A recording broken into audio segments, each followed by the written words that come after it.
اعوذ باللہ من الشیطان الرجیم بسم اللہ الرحمن الرحیم یا ایھا الذین آمنوا اتقوا اللہ وکونوا مع الصادقین، اہل ایمان اللہ کا تقوی اختیار کرو اور دیکھو صادقین کی جماعت کے ساتھ جڑے رہو۔ یہ جڑے رہنا جو ہے یہ ہے در حقیقت کسی جماعتی زندگی کے اندر، جیسا کہ ہم نے اس سے پہلے پڑھا تھا سورہ انعام میں، لَهُ أَصْحَابٌ يَدْعُونَهُ إِلَى الْهُدَى ائْتِنَا۔ اگر کسی کے کچھ ساتھی ہوں، کسی وقت کسی کا پاؤں گر گیا، پھسل گیا، تو کوئی اور ساتھی سہارا دینے والا ہو، ہاتھ پکڑنے والا ہو، کسی کی کسی وقت ہمت جو ہے جواب دے رہی ہے تو دوسرا جو ہے اس کی ہمت بنانے والا ہو، اجتماعی زندگی جو برکتیں ہیں۔ یا ایھا الذین آمنوا اتقوا اللہ وکونوا مع الصادقین، اور سچے لوگوں کی معیت اختیار کرو۔ ما کان لأہل المدینۃ ومن حولہم من الاعراب ان یتخلفوا عن رسول اللہ، یہ بالکل روا نہیں تھا مدینے والوں کے لیے، اور نہ ہی جو ان کے ارد گرد تھے بدو لوگ جو آباد تھے کہ وہ پیچھے رہ جاتے رسول کو چھوڑ کر۔ رسول جا رہے ہیں، تپتی راہیں مجھ کو پکارے، دامن پکڑے چھاؤں گھنیری، وہ تپتی راہوں کی طرف رسول تو جا رہے ہیں اور یہ بیٹھے رہے اپنی ٹھنڈی چھاؤں کے اندر۔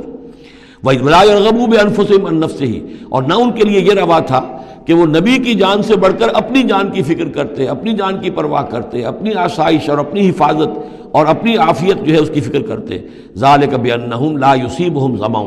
یہ اس لیے کہ انہیں نہ تو آتی کوئی بھوک پیاس لگتی، ولا نصب، نہ کوئی ان کے اوپر تکان طاری ہوتی، ولا مخمصۃ، نہ کبھی انہیں فاقے کی تکلیف گوارا کرنا پڑتی فی سبیل اللہ، اللہ کے راہ میں، ولا یطعون موطئا، اور نہ ہی وہ قدم رکھتے کسی جگہ پر یغیظ الکفار، جس سے کہ کفار کو جو ہے کے دلوں میں آگ لگے، ولا ینالون من عدو نیلا، اور نہ وہ لیتے اپنے دشمن سے کچھ بھی، کوئی بازی حاصل کرتے، کچھ پاتے، کچھ اس سے فتح حاصل کرتے، الا کتب لہم بہ عمل صالح، مگر یہ کہ ہر اس فعل کے ساتھ ساتھ ان کے اعمال میں عمل صالح نیکیوں کا اندراج ہوتا رہتا۔ چاہے کبھی بھوک لگتی، کبھی پیاس لگتی، کبھی کوئی اور تکلیف ہوتی، کہیں چلنا پڑتا، اس کی مشقت ہو جاتی، تکان ہو جاتی، کہیں دشمن سے کوئی غزل پہنچا کر اہل ایمان کو لیے کوئی نفع حاصل کر لیا جاتا، جو بھی ہوتا یہ سب کا سب ان کے نامہ اعمال میں نیکیوں کی صورت میں درج ہوتا چلا جاتا۔ ان اللہ لا یضیع اجر المحسنین، یقیناً اللہ تعالیٰ محسنوں کے اجر کو ضائع نہیں کرتا۔ ولا ينفقون نفقة صغیرة ولا کبیرة، اور نہ ہی وہ خرچ کرتے کوئی نفقہ، کوئی انفاق چھوٹا ہو یا بڑا، ولا يقطعون وادیا، اور نہ طے کرتے کوئی وادی، الا کتب لہم، مگر یہ کہ وہ لکھ لی جاتی، ان کے سارے نامہ اعمال کے اندر یہ سارے اعمال درج ہو جاتے۔ لیجزیہم اللہ احسن ما كانوا يعملون، تاکہ اللہ تعالیٰ انہیں بدلہ دیتا بہت ہی عمدہ اس کا کہ جو وہ کرتے رہے ہیں۔ وما كان المؤمنون لينفروا كافة، اور اہل ایمان کے لیے یہ بات تو ممکن نہیں ہے کہ وہ سب کے سب نکل آئیں۔ اب یہ در حقیقت حل بتایا جا رہا ہے، چونکہ یہ بات سامنے آ چکی ہے کہ جو لوگ بدو ہیں، بادیہ نشین ہیں، وہ کفر میں اور نفاق میں زیادہ سخت ہیں، ان کو حضور کی صحبت سے فائدہ نہیں پہنچ رہا، استفادہ نہیں کر پاتے۔ اب کیا کیا جائے، اس کا حل کیا ہو؟ یہ تو ممکن نہیں ہے کہ سارے بادیہ نشین آئیں اور مدینے میں آباد ہو جائیں۔ ما کان المؤمنون لینفروا کافہ، سب کے سب اپنے اپنے علاقوں کو چھوڑیں اور آ جائیں مدینے میں، تو اب کیا شکل ہوگی؟ فلولا نفر من کل فرقۃ طائفۃ منہم طائفۃ، تو کیوں نہ نکلے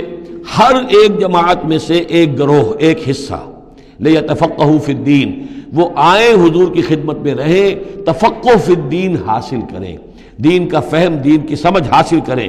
وَلَيُنذِرُوا قَوْمَهُمْ إِذَا رَجَعُوا إِلَيْهِمْ، اور پھر جب جائیں اپنی قوم کی طرف واپس تو اپنی قوم کو بھی خبردار کریں، لَعَلَّهُمْ يَحْذَرُونَ، تاکہ وہ بھی بچیں۔ یعنی یہ ایک ہدایت کر دی گئی کہ اب تمام لوگ جو ہیں اس طریقے سے نظام بنایا جائے کہ لوگ آیا کریں گروہ در گروہ، اور یہاں مدینے میں حضور کے پاس قیام کریں، ان کی تربیت ہو، تعلیم ہو، ان کو سمجھایا جائے، سکھایا جائے، پڑھایا جائے، پھر وہ جائیں اور اپنے اپنے علاقوں میں جا کے لوگوں کے اندر اسی تعلیم کو عام کریں۔ یا ایھا الذین آمنوا قاتلوا الذین یلونکم من الکفار، اہل ایمان جنگ کرو ان کافروں سے جو تمہارے ساتھ ملحق ہیں۔ اصل میں یہ چونکہ اب حضور صلی اللہ علیہ وسلم کی جو دعوت کا بین الاقوامی یا عالمی یا آفاقی دور ہے اس کا آغاز ہو چکا ہے، اب اس کو بڑھنا ہے، تو یہاں حکم دیا جا رہا ہے اب جو دارالاسلام کی سرحد یہاں ہے تو جو کافر یہاں بستے ہیں ان سے قتال کرو، پھر وہ سرحد آگے چلی جائے گی تو اگلوں کے ساتھ قتال کرو۔ یہ قتال جاری رہنا ہے تا آ کے پوری دنیا پر اللہ کا دین غالب ہو جائے۔ جیسے کہ وہ قتال جاری رہا، قاتلوہم حتی لا تکون فتنۃ ویکون الدین کلہ للہ، جیسے جزیرہ نما عرب کی حد تک قتال کے جاری رکھنے کا حکم تھا کہ جب تک جزیرہ نما عرب سے کفر اور شرک کا خاتمہ نہیں ہو جاتا اور اللہ کا دین وہاں غالب نہیں ہو جاتا، یہ جنگ جاری رہے گی۔ اب معاملہ یہ ہے کہ حضور صرف عرب کے لیے نہیں بھیجے گئے تھے بلکہ پوری دنیا کے لیے، لہذا اب اس کے لیے یہ اعلان عام ہے، چارٹر ہے، اسی پر عمل کرتے ہوئے فوجیں نکلی ہیں۔ ورنہ جیسا کہ میں نے کئی مرتبہ عرض کیا ہے، ایرانیوں نے تو کہا بھی تھا کہ ہمارے اوپر کیوں تم چڑھ کر آ گئے ہو، یہ اللہ کا حکم ہے۔ یا ایھا الذین آمنوا قاتلوا الذین یلونکم من الکفار ولیجدوا فیکم غلظہ، اور چاہیے کہ وہ تمہارے اندر سختی محسوس کریں، نرمی نہ پائیں، سختی محسوس کریں۔ وَاعْلَمُوا أَنَّ اللَّهَ مَعَ الْمُتَّقِينَ، اور جان لو کہ اللہ تعالیٰ متقیوں کے ساتھ ہے۔ وَإِذَا مَا أُنزِلَتْ سُورَةٌ فَمِنْهُم مَّن يَقُولُ أَيُّكُمْ زَادَتْهُ هَٰذِهِ ایمانا، اور جب کوئی صورت نازل ہوتی ہے تو وہ کہتے ہیں آپس میں، پھر منافقین کا تذکرہ ہو رہا ہے، بھائی کس کے ایمان میں اضافہ ہو گیا اس صورت سے، استہزاء کے انداز میں، کیونکہ یہ بات کہی گئی ہے جب وہ آیات سنتے ہیں اللہ کی تو ان کے ایمان میں اضافہ ہوتا ہے، تو اب وہ تبصر کرتے تھے۔ وَإِذَا نَزَلَتْ سُورَةٌ أُنزِلَتْ سُورَةٌ، جب کوئی صورت نازل کی جاتی ہے، فَمِنْهُمْ، تو ان میں سے وہ لوگ بھی ہیں جو کہتے ہیں، مَن يَقُولُ أَيُّكُمْ زَادَتْهُ هَٰذِهِ ایمانا، اس صورت کے آنے سے تم میں سے کس کس کے ایمان میں اضافہ ہو گیا۔ فَأَمَّا الَّذِينَ آمَنُوا فَزَادَتْهُمْ ایمانا، تو واقعتاً جو ایمان والے ہیں ان کے ایمان میں یقیناً اضافہ ہوا ہے۔ وَهُمْ يَسْتَبْشِرُونَ، اور وہ خوش ہوتے ہیں، خوشیاں مناتے ہیں، اللہ نے مزید آیات اتاری ہیں، اللہ نے ہمارے ایمان کو اور جلا بخشی ہے۔ وَأَمَّا الَّذِينَ فِي قُلُوبِهِمْ مَرَضٌ، رہ گئے وہ لوگ کہ جن کے دلوں میں روگ ہے، فَزَادَتْهُمْ رِجْسًا إِلَىٰ رِجْسِهِمْ، تو ان کے جو گندگی پہلے سے ہے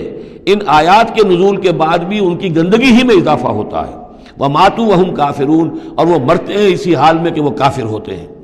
اولا يرون انہم یفتنون فی کل عام مرۃ او مرتین، کیا یہ منافق دیکھتے نہیں ہیں کہ ہر سال ان کو آزمایا جا رہا ہے، ایک بار یا دو بار،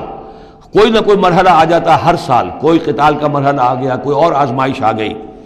ثم لا يتوبون ولا هم يذكرون، اس کے باوجود نہ یہ توبہ کرتے ہیں اور نہ ہی نصیحت اخذ کرتے ہیں۔ وَإِذَا مَا أُنزِلَتْ سُورَةٌ نَظَرَ بَعْضُهُمْ إِلَىٰ بَعْضٍ، اور جب کوئی صورت نہیں اترتی ہے جس میں قتال کا ذکر بھی ہو جائے تو پھر وہ ایک دوسرے کو دیکھتے ہیں، نَظَرَ بَعْضُهُمْ إِلَىٰ بَعْضٍ، کنکھیوں سے،